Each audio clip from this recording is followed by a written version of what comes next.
प्यारे दोस्तों और प्यारे छात्र छात्राओं, मैं संदीप सारण, व्याख्याता भौतिक विज्ञान, आप सबका हमारे YouTube चैनल पर हार्दिक स्वागत करता हूं। इस ऑनलाइन एजुकेशन के प्लेटफॉर्म पर हम टॉपिकों की सीरीज में आगे बढ़ते हुए आज मैं एक नए टॉपिक के साथ आपके पास पुनः हाजिर हुआ हूं। इस ऑनलाइन प्लेटफॉर्म के माध्यम से आज का जो हमारा टॉपिक रहेगा वो काफी इंटरेस्टिंग टॉपिक है, प्रिज्म से रिलेटेड टॉपिक है। हालांकि इतना थोड़ा सा बड़ा टॉपिक लेंगे, इस प्रिज्म को हम दो भागों में बनाएंगे। एक भाग इसका अपवर्तन के ऊपर पढ़ेंगे कि प्रिज्म में अपवर्तन कैसे होता है, और दूसरा प्रिज्म में विक्षेपण से रिलेटेड टॉपिक हम एक अलग वीडियो लेके आएंगे। वीडियो को पूरा देखें, जब तक आप वीडियो पूरा नहीं देखेंगे तो उस टॉपिक की समझ नहीं होती। और आप चाहे कोई भी कंपटीशन एग्जाम दें, प्रिज्म पे क्वेश्चन बनता है, चाहे आप बोर्ड एग्जाम दें उस समय भी इस पे क्वेश्चन बनता है। तो आइए हम देखते हैं कि टॉपिक क्या है। वीडियो पूरा देखें प्लीज। प्रिज्म क्या होता है? दो अपवर्तक पृष्ठों से घिरा हुआ एक समांगी पारदर्शी माध्यम है, जो उसको हम प्रिज्म कहते हैं। जैसे ये हमने एक त्रिभुज टाइप में बनाया है, ये प्रिज्म का एक हिस्सा दिखाई देता है आपको। आपने लेबोरेटरी में देखा भी होगा प्रिज्म। तो इसमें क्या होता, प्रिज्म क्या होता है? कांच का प्रिज्म देखा आपने। वो जो कांच माध्यम है वो समांगी माध्यम है। समांगी माध्यम का मतलब होता है कि पूरे संपूर्ण आयतन में उसका घनत्व एक समान रहता है। तो यहाँ दो अपवर्तक पृष्ठ बने। अपवर्तक पृष्ठ एक तो ए बी है और एक ए सी है, और बी सी को आधार बोलते हैं हम। ये आधार है, ये और ये दो अपवर्तक पृष्ठ है। इन दो अपवर्तक पृष्ठों से ये एक माध्यम घिरा हुआ है, पारदर्शी माध्यम है, समांगी भी है। इस संरचना को हम क्या बोलते हैं? प्रिज्म बोलते हैं। और ये जो दो अपवर्तक पृष्ठों के बीच का ये जो कोण होता है, इसको हम बोलते हैं प्रिज्म कोण। इसका क्या नाम होता है? प्रिज्म कोण। मैंने ए से लिख दिया इस प्रिज्म कोण को। ये हमारा प्रिज्म कोण होता है ए। जब ये आपसे परिभाषा पूछे कि प्रिज्म कोण क्या होता है, तो आप आसानी से परिभाषा लिख सकते हैं कि दो अपवर्तक पृष्ठों के मध्य बने कोण को प्रिज्म कहते हैं। देखिए, हमारे इस वीडियो की एक विशेषता ये भी है कि ये कंसेप्ट तो समझाता है। इस वीडियो में आप कंसेप्ट तो समझेंगे, प्लस साथ साथ अगर आप नोट्स बनाना चाहें तो एक सिस्टम से लिखा हुआ मिल जाएगा। आपको बहुत सारे ऐसे ऑनलाइन प्लेटफॉर्म मिलेंगे जो समझाते हैं लेकिन थ्योरी नहीं मिलती, या थ्योरी मिलती है तो वो इतना अच्छा नहीं समझा पाते होंगे। तो आपको इस पे एक अच्छी विशेषता ये है कि इस पे दोनों चीजें आपको मिलेंगी। तो हम देखिए इसमें किस प्रकार की अपवर्तन की घटना होती है। मान लीजिए ये पहला अपवर्तक पृष्ठ है। यहाँ हमारी कोई भी प्रकाश की किरण थी, पी से प्रकाश की किरण, ये स्रोत है, यहाँ से प्रकाश की किरण चलेगी चलेगी तो हम मान लें कि किसी कोण पर इस पहले पृष्ठ पे ये टकराती है, और जिस बिंदु पे ये टकराती है इस बिंदु का कोई भी नाम हमने क्यू रख दिया। पी से क्यू आपतित किरण प्रथम अपवर्तक पृष्ठ पर अपवर्तन के पश्चात इसके अंदर जाएगी। अगर इसको देखा जाए, अगर ये माध्यम नहीं होता तो ये प्रकाश की किरण आपकी इस तरीके से आगे की तरफ बढ़ जाती बिना विचलित हुए। तो ये इस तरीके से जाती है।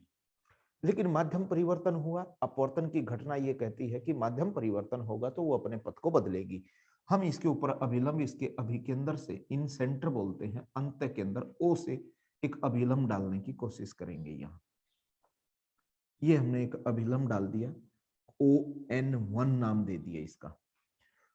और ये जो आपने प्रिज्म लिया है इसका अपवर्तनांक बाहर के माध्यम की तुलना में अधिक है। बाहर क्या है? हमारी वायु, इधर भी वायु है और इधर भी हमारी क्या है? वायु। और वायु का अपवर्तनांक N1 है, और प्रिज्म जो है इसका अपवर्तनांक N2 है। तो N2 का मान N1 से ज्यादा है। तो जब ये प्रकाश की किरण यहां से गई तो ये जो कोण था आपका, ये आपतन कोण है I। हमने इसको I नाम दे दिया, आपतन कोण I है।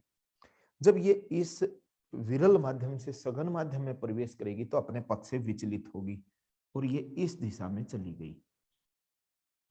यानी P से Q जो किरण थी, अगर ये विचलित नहीं होती तो सीधी निकल जाती, लेकिन विचलित हुई तो इधर चली गई। इस बिंदु का नाम हमने रख दिया R।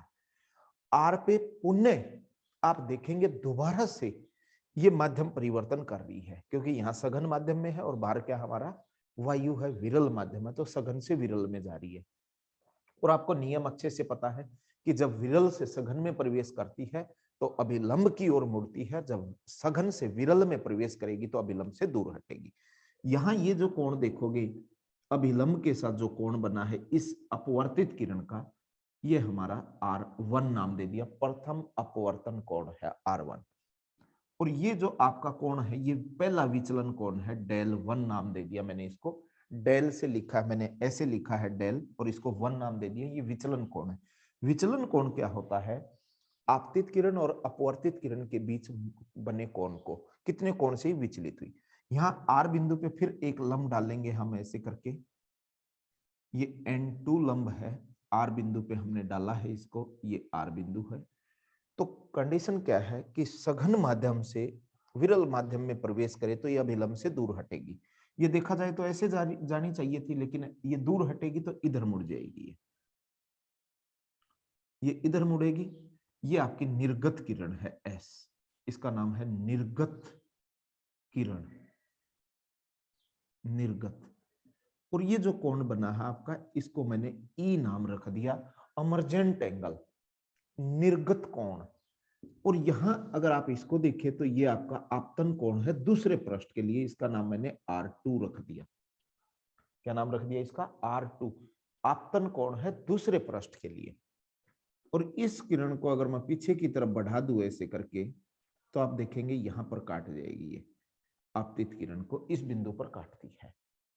तो ये जो आपका कोण बनेगा ये वाला, ये आपका विचलन कोण है, संपूर्ण विचलन कोण डेल। और ये वाला जो कोण बना हुआ है ये दूसरे पृष्ठ का विचलन कोण है। दोबारा से यहाँ छोटा है, मैं बड़ा बना के दिखा देता हूँ। ये ऐसे है क्यू आर, ये ऐसे किरण जा रही थी आपतित किरण, ये आपकी निर्गत किरण है इधर। इसको बैक साइड में बढ़ाओगे तो ये जो कोण है ये तो हो गया विचलन कोण। इसको बड़ा करके देख लो कैसे है। और ये वाला जो कोण है ये डेल 2 है, यानी दूसरे भाग का विचलन कोण है। और ये वाला है ये पहले भाग का विचलन कोण है। तो मैंने ये जूम करके दिखा दिया इधर, इस तरीके के ये कोण बने हैं। अब देखिए हम इसके अपवर्तन को बारीकी से पढ़ेंगे, क्या क्या चीजें यहाँ पूछी जा सकती हैं। एक तो क्वेश्चन यही बनता है कि सिद्ध करो कि आपतन कोण व निर्गत कोण के मान का योग, इन दोनों का योग प्रिज्म कोण और इसके ये विचलन कोण के योग के बराबर होता है।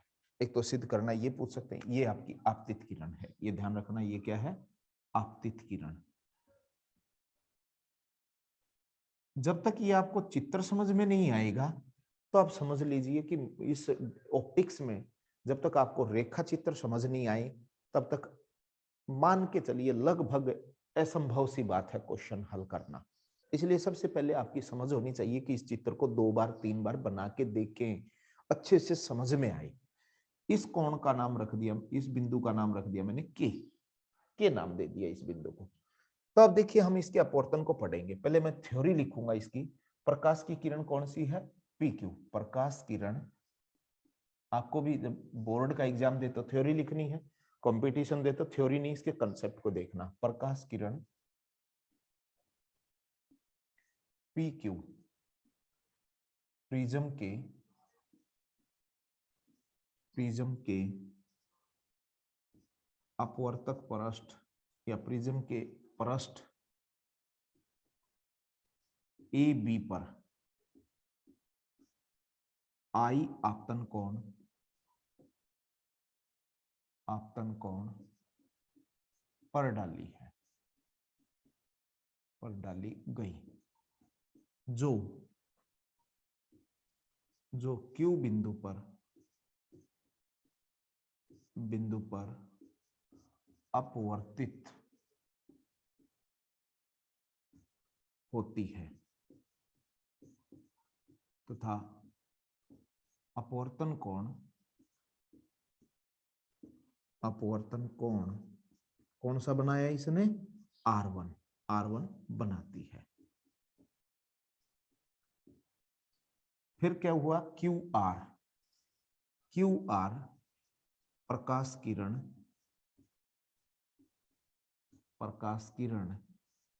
पृष्ठ अपवर्तक पृष्ठ कौन सा है? AC।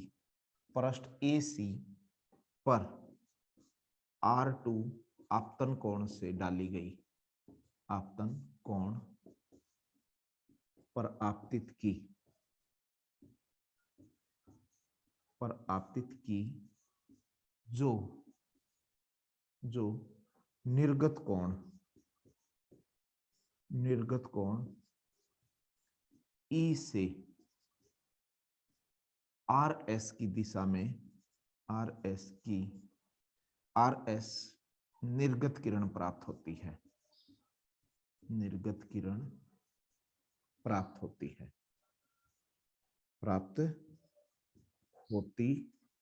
है, जैसा चित्र में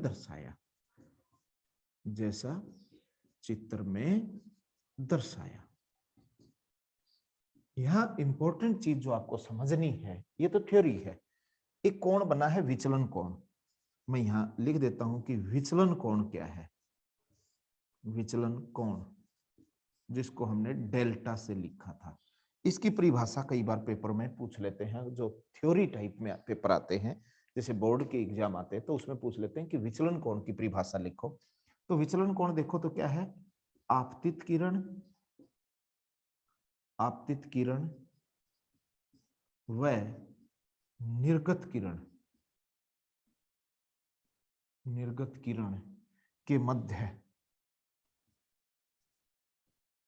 के मध्य बने कोण को विचलन कोण कहते हैं। विचलन कोण कहते हैं। तो आपको समझ में आ जाएगा कि निर्गत किरण और जो हमारी आपतित किरण है, देखिए ये आपतित किरण, इसको आगे की तरफ बढ़ा दो, निर्गत किरण को पीछे की ओर बढ़ा दो, जिस बिंदु पे ये काटे वो न्यूनतम विचलन कोण होगा। अब सिद्ध करना जो क्वेश्चन बनता है इसमें, वो क्या बनता है, वो मैं एक बार क्वेश्चन लिखता हूं कि I प्लस E का मान A प्लस डेल के बराबर होता है, ये सिद्ध करके दिखाओ। क्वेश्चन आ जाता है पेपर में कि सिद्ध करो कि आपका विचलन कोण का मान और प्रिज्म कोण के मान का योग निर्गत कोण और आपतन कोण के योग के बराबर होता है, ये सिद्ध करना आ जाता है। तो हम इसको देखेंगे कैसे सिद्ध करेंगे। अगर ऐसा क्वेश्चन आए तो आपको कैसे सिद्ध करना है ये ध्यान रखना है। बहुत अच्छी चीज बताऊंगा मैं, इसको सुनना ध्यान से। जब आपको ये बात समझ में आ जाएगी तो ये मान के चलिए कि आपको ये पता लग जाएगा शुरू कहां से करना। आप इस के बिंदु से आपको शुरुआत करनी है। इसकी के बिंदु ढूंढ लो कहां पे है, ये के बिंदु है, यहां से। तो हम क्या करेंगे, चित्र से त्रिभुज, हमने एक त्रिभुज लेनी है, कौन सी? क्यू, ये बिंदु क्यू है, ये बिंदु आर है और ये के है। क्यू के आर में ये हमने त्रिभुज यहां से शुरुआत करनी है। फिर देख लीजिए कहां है, ये क्यू है, ये के है, ये आर है और ये के है। क्यू आर के, ये त्रिभुज लेनी है। तो इसमें क्या होगा, जो विचलन कोण है डेल का मान, वो डेल 1 प्लस डेल 2 के बराबर हो जाएगा। देखिए मैं त्रिभुज अलग से बना के दिखा दूं आपको। ये इस तरीके की त्रिभुज है, ये के बिंदु है, ये आर बिंदु है, ये पी बिंदु, क्यू बिंदु है। ये आपका डेल 1 था, ये डेल 2 है और ये डेल है। तो कंडीशन कौन सी होगी, त्रिभुज का बाह्य कोण दो आंतरिक कोणों के योग के बराबर होता है।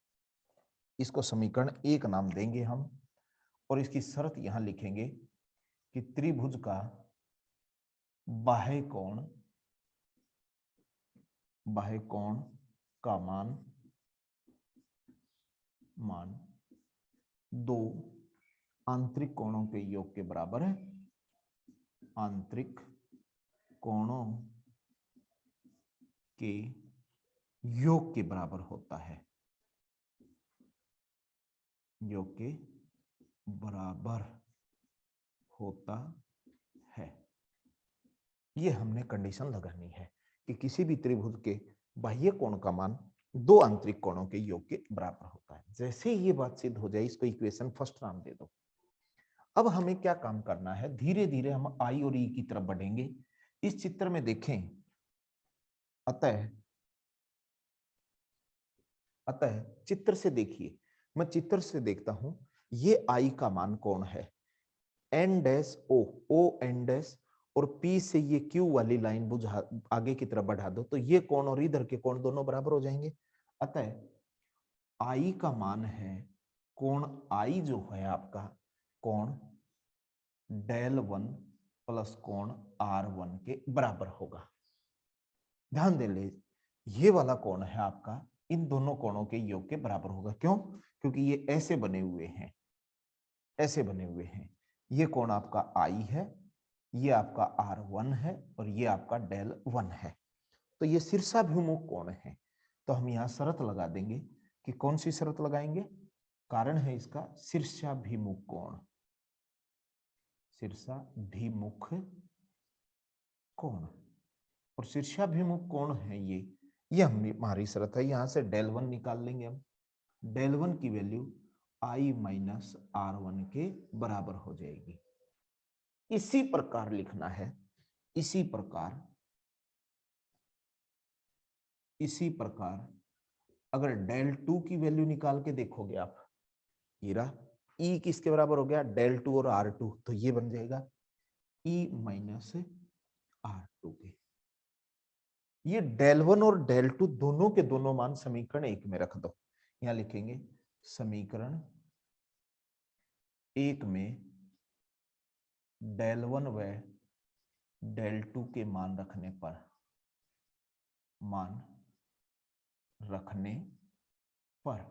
क्या बन जाएगा हमारा, डेल बराबर है, डेल वन की वैल्यू रखिए, डेल वन की वैल्यू होगी I minus R one, I minus R one plus E minus R two. आपका लगभग आंसर बन गया। और इसको क्या लिख सकते हैं कि डेल बराबर है I plus E minus R one plus R two, और इसको आप एक समीकरण नाम दे दें, और ये समीकरण हो गया आपका 2 नंबर। एक बार इसका स्क्रीनशॉट ले लें ताकि आप जब भी नोट्स बनाएं तो आपको बेनिफिट मिल जाए कि कैसे काम करना है। इसका आप स्क्रीनशॉट ले लें। अब आगे चलिए, हमने समीकरण 2 तक प्रूफ कर दिया। मैं भी इसको हटा देता हूं ऊपर से इसकी थ्योरी को, क्योंकि अब हमें थ्योरी से कोई ज्यादा लेना देना नहीं है इसके। हम आगे बात जो करने वाले हैं वो प्रूफ करने की बात करेंगे हम।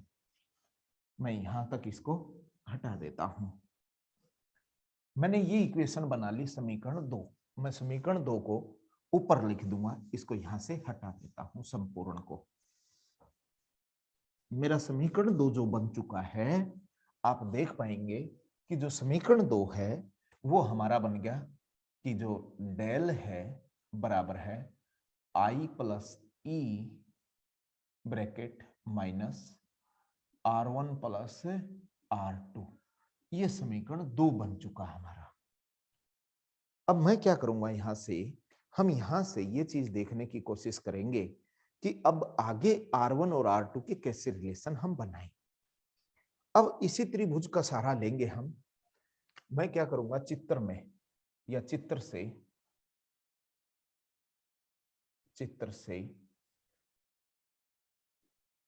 से हमने एक त्रिभुज लेनी है, त्रिभुज ओ क्यू आर में। अब ये त्रिभुज है कहां, इसमें पहचानिए, ये O है, ये Q है, ये R है। मैं यहां बना के दिखा दूं, ये ऐसे त्रिभुज है, ये O, ये Q है और ये R है। ये कोण आपका O है, ये R2 कोण है और ये R1 कोण है। आप सब जानते हैं कि त्रिभुज के तीनों कोणों का योग 180 डिग्री होता है। तो यहां क्या बन जाएगा, कोण O प्लस कोण R1 प्लस कोण R2 बराबर है 180 डिग्री। इसको समीकरण नंबर 3 कह सकते हैं। और कारण क्या लिखेंगे, त्रिभुज के तीनों कोणों का योग, यहां लिख देंगे त्रिभुज के तीनों कोणों का योग, तीनों कोणों का योग 180 डिग्री होता है। ये हम कारण यहां लिख देंगे कि कोई भी त्रिभुज है उसके तीनों कोणों का योग है वो 180 डिग्री होता है। यहां तक हमने ये सिद्ध कर लिया। हमारा जो टारगेट है वो R1 प्लस R2 को प्रिज्म कोण के बराबर सिद्ध करना है, A के बराबर R1 R2 को। तो हम क्या करेंगे, यहाँ पे एक समचतुर्भुज भी लेंगे, समचतुर्भुज,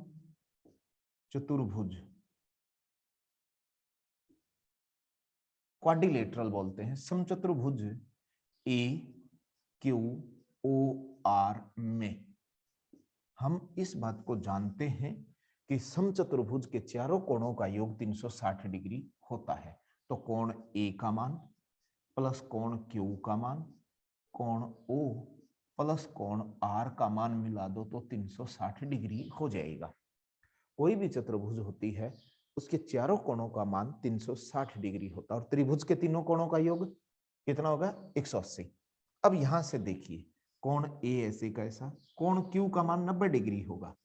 अब सोच रहे होंगे क्यों होगा, क्योंकि कोण Q तो ये पूरा है, यहां से यहां तक का है, और O से क्या डाला गया, लंब। लंब डालने का मतलब हो गया कि ये आपका पृष्ठ था, ये O से हमने लंब डाला इसके ऊपर, तो ये कोण तो 90 डिग्री का बनना है। लंब का मतलब क्या होता है, 90 डिग्री, इसलिए ये कोण का मान कितना हो जाएगा, 90। अगर इसका मान 90 है तो R भी तो कितना हो गया, ये भी 90 डिग्री हो गया, 360 हो जाएगा। कोण A प्लस कोण O बराबर है 180 डिग्री, क्योंकि 90 और 90 180 हो गया, उधर लेके जाएंगे, ये समीकरण 4 होगा। अगर मैं समीकरण 3 व 4 की तुलना कर देता हूं, कि तुलना करने पर अगर हम समीकरण 3 और 4 की तुलना करें तो क्या पाएंगे, इस समीकरण 3 का देखिए राइट साइड जो है इसके 4 के राइट साइड के इक्वल है, दोनों की वैल्यू एक जैसी है, 180 डिग्री है। अगर राइट पार्ट इक्वल है तो इसका मतलब लेफ्ट पार्ट भी इक्वल होगा। लेफ्ट पार्ट में यहां देखिए ये कोण O है और यहां भी कोण O है, एक कोण बराबर हो गया, तो ये बच गया जो भाग इन दोनों कोणों के योग के बराबर होगा, इसलिए कोण A का मान है कोण R1 प्लस कोण R2 के बराबर हो जाएगा। ये इंपॉर्टेंट चीज है कि हमारी, जैसे ये सिद्ध हुआ समीकरण 2 में मान रखें, समीकरण 2 में मान रखने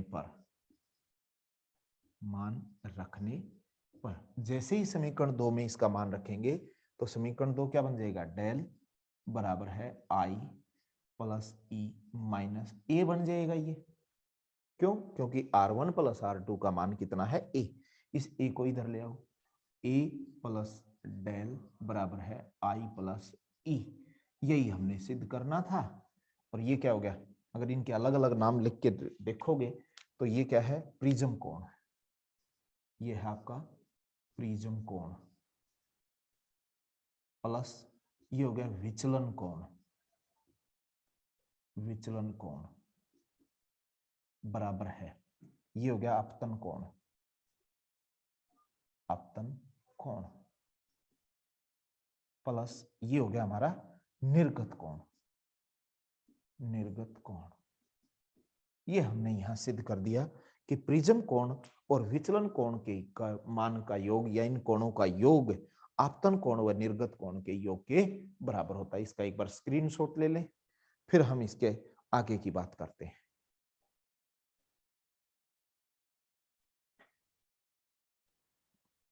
तो आपने स्क्रीनशॉट ले लिया, देखिए हम जो बात करते हैं हमने ये आंसर प्राप्त कर लिया, डेल यानी विचलन कोण बराबर आपतन कोण प्लस निर्गत कोण माइनस प्रिज्म कोण, ये हमने आंसर प्राप्त किया।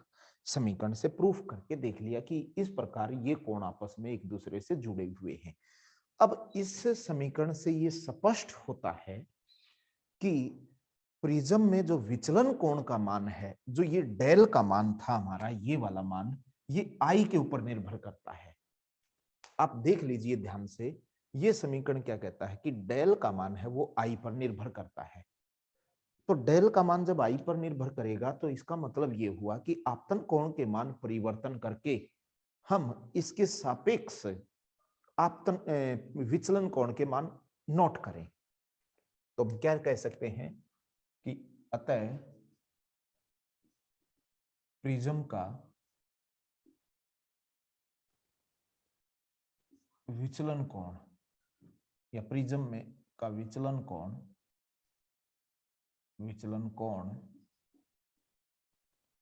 का मान,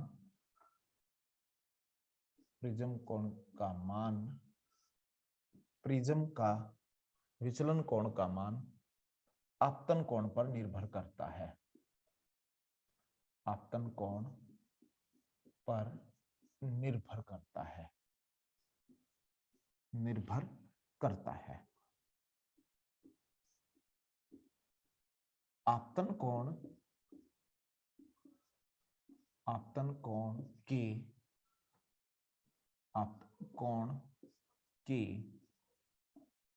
भिन्न भिन्न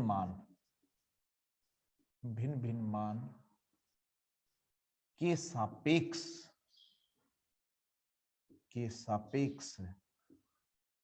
विचलन कोण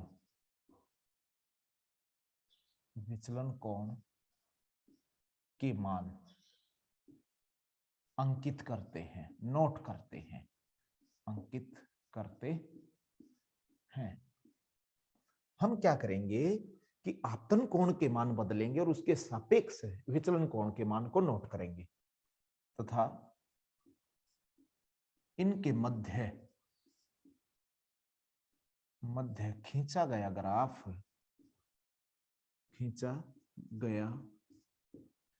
ग्राफ चित्र अनुसार प्राप्त होता है, चित्र अनुसार प्राप्त होता है।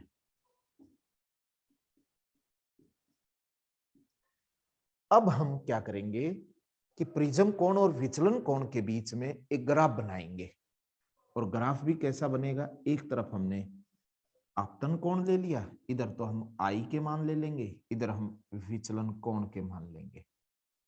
तो इसमें हमने देखा कि इसका ग्राफ इस तरीके का ग्राफ प्राप्त होता है, यानी प्रारंभ में आपतन कोण का मान बढ़ाने पर, आई का मान बढ़ाने पर विचलन कोण के मान में कमी आएगी।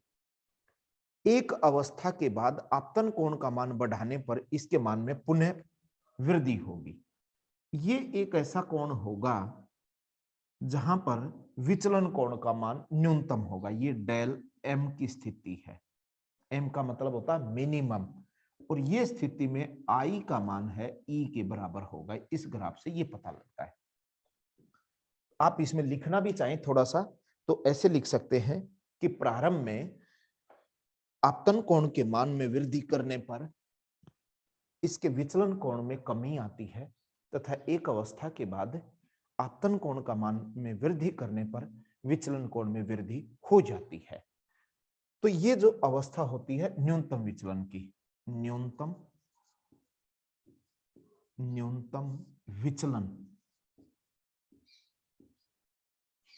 की अवस्था में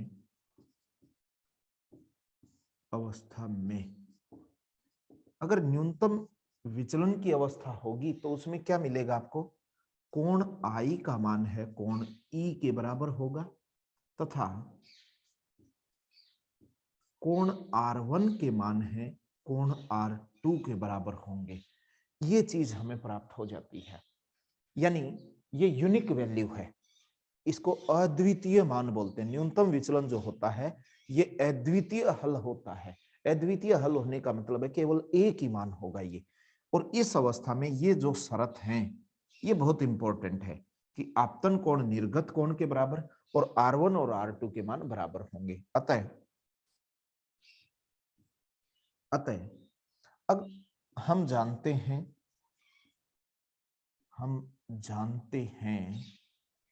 कि ए किसके बराबर सिद्ध किया था हमने, R1 प्लस R2 को। अब R1 और R2 बराबर होगी, इसको अगर R मान लू मैं कोई भी एक वैल्यू, तो यहां रख के देखो ए क्या बन गया आपका R प्लस R, यानी ए बराबर है 2R और R का मान क्या हो गया ए बटे हुए 2। ये हमारा कौन सा कोण हो गया, R के उसको बोलते हैं अपवर्तन कोण। इसका क्या नाम लिख सकता हूं मैं, अपवर्तन कोण, अपवर्तन कोण।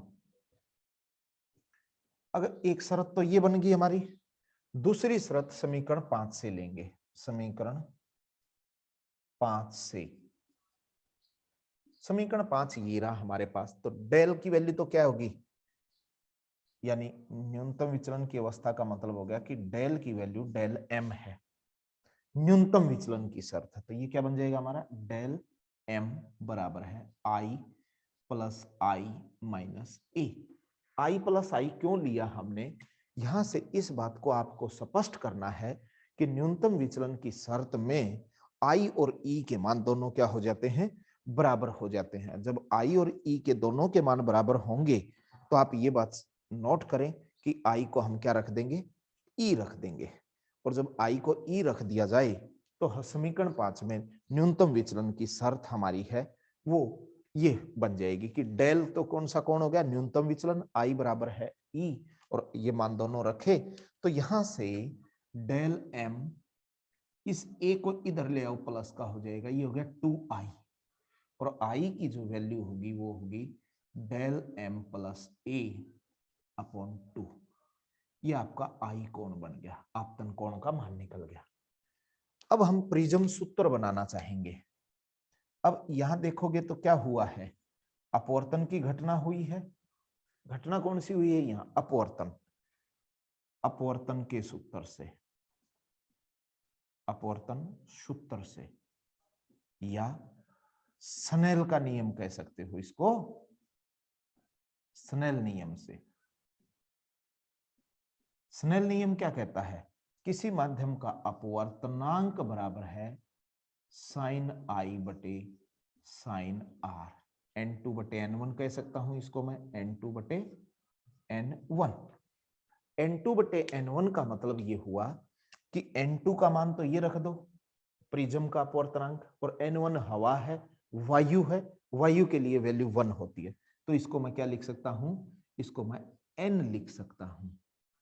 तो n बराबर है साइन, आई की वैल्यू ये रही, अभी निकाल दी हमने, साइन की वैल्यू होगी डेल एम प्लस ए बटे हुए 2 बटे हुए साइन आर, आर की वैल्यू अभी निकाली है ये रही, ए बटे 2, ए बटे 2। ये जो सूत्र बन गया आपका, इसका नाम है प्रिज्म सूत्र, प्रिज्म सूत्र इसको बोलते हैं। अगर आपके पेपर में आ जाए, इसका एक बार स्क्रीनशॉट ले लें आप, अगर पेपर में आ जाए कि प्रिज्म सूत्र सत्यापित कीजिए या प्रिज्म सूत्र बना के दिखाइए, तो ये काम करेंगे। अगर न्यूमेरिकल आ जाए प्रिज्म सूत्र पे तो ये फॉर्मूला आप प्रयोग करेंगे। तो इसका एक बार आप स्क्रीनशॉट ले लें। अब देखिए आगे हम, अगर ये सूत्र तो हमेशा के लिए लागू होता ही है, इसमें तो कोई किसी प्रकार का डाउट नहीं है, लेकिन एक शर्त आ जाती है हमारे पास पतले प्रिज्म की। शर्त किसकी होती है, पतले प्रिज्म के लिए, पतले प्रिज्म के लिए प्रिज्म सूत्र, प्रिज्म सूत्र। ये इंपॉर्टेंट एक कंडीशन है कि पतले प्रिज्म हो, ये प्रिज्म आपका पतला हो जाए। पतला प्रिज्म होने का मतलब क्या है कि एक ऐसा प्रिज्म जिसमें बनने वाले कोणों के मान बहुत छोटे हों, ऐसा प्रिज्म जिसमें बनने वाले कोणों के मान बहुत छोटे हों। और जब कोण बहुत छोटे होंगे, शर्त क्या लिखूं इसकी मैं, कोण बहुत छोटे हैं, कोण बहुत छोटे बनेंगे, ऐसे लिख लो, छोटे बनेंगे। और जब कोण बहुत छोटे बनेंगे तो इसका मतलब हो गया कि साइन थीटा का मान है वो थीटा के बराबर होता है। ये शर्त होती है छोटे कोणों की। तो अगर ऐसी स्थिति बनती है तो प्रिज्म सूत्र जो हमने अभी ड्राइव किया है उसमें क्या हो जाएगा, इसका प्रयोग करेंगे हम। अतः अतः इस समीकरण का नाम रख लो 6। अतः समीकरण 6 से, समीकरण 6 से n का मान क्या हो जाएगा, देखो ये साइन थीटा है, साइन थीटा, थीटा के बराबर तो साइन हट जाएगा, यहाँ delta m plus a upon 2 बचेगा और नीचे भी क्या हो जाएगा a अपॉन 2, 2 से 2 कट जाएगा, आर पार गुणा करो तो एन ए बराबर है डेल m प्लस ए। डेल m निकालना है, डेल m क्या हो जाएगा एन ए, इस a को उठा के इधर ले आओ माइनस का a, और डेल m क्या हो जाएगा n माइनस 1 इंटू ए। ये आपके पतले सूत्र के लिए प्रिज्म सूत्र है, प्रिज्म सूत्र, प्रिज्म सूत्र किसके लिए, पतले प्रिज्म के लिए, ऐसे कह सकते हो। ये क्या हो गया आपका, ये हो गया न्यूनतम विचलन कोण। डेल एम क्या है यहाँ पे, इसका नाम अगर लिखना चाहो तो ये है न्यूनतम विचलन कोण, विचलन कोण। ये क्या है आपका, ये है अपवर्तनांक, और ये क्या है आपका प्रिज्म कोण, प्रिज्म कोण। ये हमारा प्रिज्म के लिए अपवर्तनांक था। मैं एक नए वीडियो में आऊंगा तो विक्षेपण पढ़ूंगा प्रिज्म का, कि प्रिज्म में ये तो अपवर्तन कैसे घटना घटती है, इस पे क्वेश्चन कैसे बन सकते हैं, इसको समझने की कोशिश करें। एक तो ये पूछ सकते हैं कि इसमें प्रिज्म का एक प्रयोग भी है, आपके लेबोरेटरी में 12th क्लास में इसका एक एक्सपेरिमेंट भी आता है। इसमें क्वेश्चन क्या पूछ सकते हैं, एक तो ये पूछ सकते हैं कि सिद्ध करो कि ए, आई, ई और डेल में संबंध क्या है। दूसरा क्वेश्चन प्रिज्म सूत्र बनाना पूछ सकते हैं। तीसरा इस पे न्यूमेरिकल आ सकता है, न्यूमेरिकल आ जाए तो सिंपल सा फॉर्मूले में पुट करो, पतले प्रिज्म के लिए आ जाए तो ये फॉर्मूला है हमारा, इस फॉर्मूले को पुट कर देंगे। तो उम्मीद करता हूं कि आपको ये अच्छे से समझ में आया होगा।